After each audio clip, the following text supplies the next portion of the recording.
मैं जंगल गया, पहाड़ों पर चढ़ा और वहीं केव ढूंढ ली, बिल्कुल वैसी ही जैसे मेरे पिता ने बताई थी। मैं अंदर गया और तभी बाहर तेज बारिश शुरू हो गई।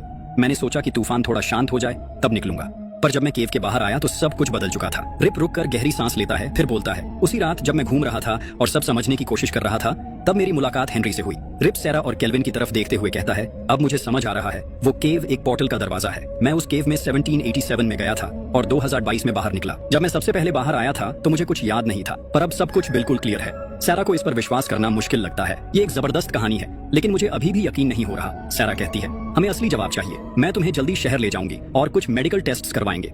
चाहे सैरा अभी भी शक कर रही हो, वो ये डिनाई नहीं कर सकती कि रिप उनकी फैमिली का एक हिस्सा बन गया है। वो फार्म का काम संभालने में मदद करता है और उनकी रूटीन में फिट हो चुका है। रिप हेनरी की भी मदद करता है, एक छोटे लड़के की जो स्कूल में बुलिंग का शिकार हो रहा था। अपने टाइम की सेल्फ डिफेंस टेक्निक्स को याद करते हुए रिप हेनरी को सिखाता है कि अपने लिए कैसे खड़ा होना चाहिए।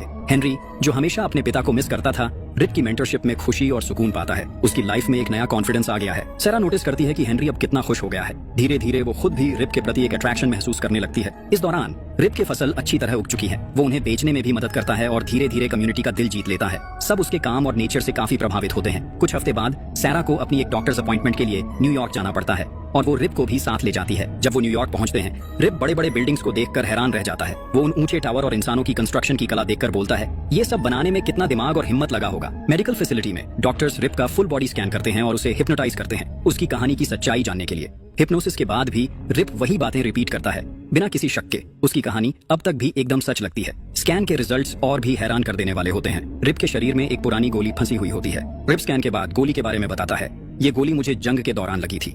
जब एक्सपर्ट्स उस गोली को एग्जामिन करते हैं तो पता चलता है कि वो 70s के आसपास बनी थी, जो रिप की कहानी को और भी मजबूत बनाती है। सैरा रिप की कहानी से और ज्यादा क्यूरियस हो जाती है और उसे एक फिजिक्स प्रोफेसर से मिलवाती है।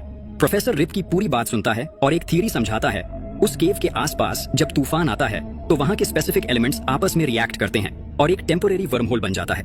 ये वर्म होल वक्त के पार जाने का रास्ता बनाता है। प्रोफेसर आगे कहता है, हो सकता है कि जब सैरा ने रिप को ढूंढा तब उन्होंने गलती से उस वर्म होल को ट्रिगर कर दिया हो, जो रिप को उसके समय से यहाँ आज के टाइम में ले आया। ये सुनकर सैरा एक फैसला करती है। वो कहती है, अगर रिप अपने वक्त में वापस जा सकता है तो मैं उसकी मदद करूंगी। अगले तूफान के दौरान हम उस केव को ढूंढेंगे, लेकिन जब तक वो तूफान आता, सैरा और रिप एक दूसरे के और करीब आ जाते हैं। सैरा के दिल में रिप के लिए जज्बात और गहरे होते जा रहे होते हैं।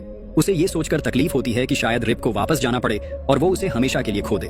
रिप दिल से सैरा का शुक्रिया अदा करता है। जो कुछ तुमने मेरे लिए किया है उसके लिए मैं हमेशा तुम्हारा एहसानमंद रहूंगा। उन दोनों के बीच एक ऐसा रिश्ता बन जाता है जो वक्त की दीवारों को तोड़कर भी अपनी जगह बना लेता है। सैरा धीरे धीरे रिप को अपनी कहानी बताती है। वो कहती है, हेनरी के पिता ने मुझसे कभी शादी नहीं की। उनका निधन हेनरी के जन्म से पहले ही हो गया था। उनकी मौत के बाद मैंने शहर छोड़ दिया और अपने गाँव वापस आ गई, अपने पिता के साथ रहने।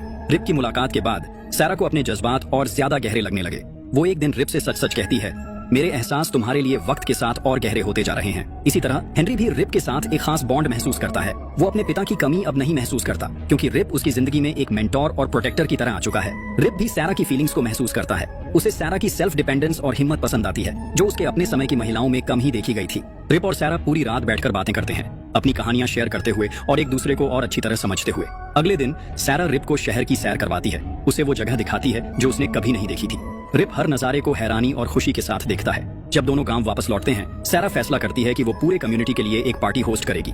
सेलिब्रेशन के दौरान सैरा और रिप एक दूसरे के साथ वक्त बिताते हैं, हंसी मजाक और बातें करते हैं। उनका एक दूसरे के करीब आना किसी से छुपा नहीं रहता। टेडी, जो सैरा के लिए जज्बात रखता है, उन्हें साथ देखकर जलन महसूस करता है। उसी रात जब रिप अपने कैबिन लौटने की तैयारी कर रहा होता है, सैरा जज्बात से भरी हुई उसके पीछे भागती है। वो रिप को रोकती है, अपने इमोशंस में बहकर उसे किस कर लेती है और अपना प्यार कन्फेस करती है। लेकिन दोनों को ये नहीं पता होता कि टेडी उनका पीछा कर रहा है। दूर से वो उनका वो पल देख लेता है। अपनी आंखों के सामने ये सब देखकर टेडी का गुस्सा उस पर हावी होने लगता है। टेडी गुस्से में रिप के कैबिन में घुस आता है और उसे टक्कर लेता है। वो रिप पर इल्जाम लगाता है, सैरा को अपनी झूठी कहानियों के जाल में फंसा रहे हो, तुम्हारे पास्ट के बारे में सब कुछ झूठ है। टेडी हेनरी के स्कूल की बुलिंग का जिम्मेदार भी रिप को ठहराता है और कहता है, गांव भर में तुम और सैरा के बारे में अफवाहें चल रही हैं। तुमने उसकी इज्जत को दाग लगाया है। तुमने सैरा और उसके परिवार के लिए काफी मुसीबत खड़ी कर दी है। वो रिप से कहता है, अगर तुम्हें सच में सैरा की फिक्र है तो तुम्हें उनका पीछा छोड़ देना चाहिए। टेडी के शब्दों का असर रिप पर गहरा पड़ता है। वो सोचने लगता है कि शायद उसका यहाँ रहना गलत है। अगले सुबह रिप सैरा के लिए एक गुड बाय लेटर लिखकर छोड़ देता है। जब सैरा वो चिट्ठी पढ़ती है तो वो टूट सी जाती है। उसे समझ आता है कि वो रिप से सच में गहरा प्यार करने लगी है। उस दिन आसमान बादलों से घिरा होता है और बारिश का असर दिख रहा होता है, लेकिन रिप अपनी शर्तों पर वहां से निकलने का फैसला कर चुका होता है। सैरा, केल्विन और हेनरी रिप को ढूंढने का फैसला करते हैं। वो तेजी से जंगल की तरफ निकल पड़ते हैं रिप को वापस लाने के लिए। जंगल के अंदर और गहरे जाते हुए हेनरी का मन बेचैन और उदास होने लगता है। केल्विन फैसला करता है कि वो हेनरी को वापस घर ले जाएगा और सैरा को अकेले रिप की तलाश जारी रखने देता है। सैरा बिना रुके अपने जज्बात और हिम्मत के साथ आगे बढ़ती है। जंगल के घने रास्तों से गुजरकर वो आखिरकार उस केव तक पहुंच जाती है जहां रिप अकेला उदास और ख्यालों में डूबा बैठा होता है। सैरा उसके पास दौड़ती हुई पहुंचती है और उसका गुस्सा और दर्द एक साथ फूट पड़ता है। आंखों में आंसू लिए वो पूछती है, तुम हमें क्यों छोड़कर जा रहे हो? तुमने ऐसा फैसला कैसे ले लिया? रिप एक गहरी सांस लेकर जवाब देता है, डैडी ने मुझे कहा कि मैं तुम सबके लिए एक बोझ हूँ। मैं और मुसीबत नहीं छोड़ना चाहता था तुम्हारे परिवार के लिए। सैरा ने गुस्से से रिप की बात को झुठलाया और कहा, यह बिल्कुल सच नहीं है। तुम्हारे आने से हम सबकी जिंदगी में खुशी आई है। हेनरी अब ज्यादा खुश है क्योंकि तुम उसके साथ हो और मैंने तुम्हारे आने के बाद प्यार और एक नए जीने का मकसद पाया है। सैरा के जज्बाती शब्दों ने रिप के दिल को गहरा छू लिया। पहली बार रिप को एहसास होता है कि वो उनके लिए कितना जरूरी है। उसके दिल में जज्बात का तूफान उठता है और वो सैरा से एक सवाल पूछता है, क्या तुम मुझसे शादी करोगी? सैरा बिना किसी झिझक के हाँ कर देती है और उनका चेहरा खुशी से चमक उठता है। दोनों मिलकर केव से बाहर निकलते हैं, लेकिन जैसे ही दोनों केव के बाहर कदम रखते हैं आसमान बिजली के एक तीखे चमक के साथ रोशन हो उठता है। सैरा और रिप पीछे मुड़कर देखते हैं तो पता चलता है कि रिप का बैग जो उसने केव में छोड़ा था वहां से गायब हो चुका है। वो बैग किसी तरह वक्त के पार जाकर वापस 1787 में पहुंच चुका होता है। साल 1787। रिप के पिता एक दिन जंगल में चल रहे होते हैं जब उन्हें वो बैग मिलता है। बैग के अंदर उन्हें एक डायरी मिलती है। जब वो डायरी के पन्ने पलटते हैं तो उन्हें रिप के भविष्य की अद्भुत यात्रा के बारे में पता चलता है। डायरी के हर शब्द कहते हैं कि रिप ने एक अलग ही दुनिया देखी है, एक दुनिया जो उनकी समझ से परे है। रिप के पिता अपने बेटे की कहानी पढ़ते हुए उसकी जिंदगी के प्यार और खुशी के बारे में जानते हैं। ये समझकर उनका दिल गर्व और सुकून से भर जाता है कि उनका बेटा जिंदगी में वो सब कुछ पा चुका है जो उसने कभी चाहा था। एक हल्की मुस्कान के साथ वो अपने गांव लौटने के लिए रुक करते हैं। दूसरी तरफ साल 2022। रिप और सैरा अब खुशी खुशी शादीशुदा जिंदगी बिता रहे हैं। हेनरी और केल्विन के साथ मिलकर उन्होंने एक प्यारी और सुखमयी जिंदगी बसाई।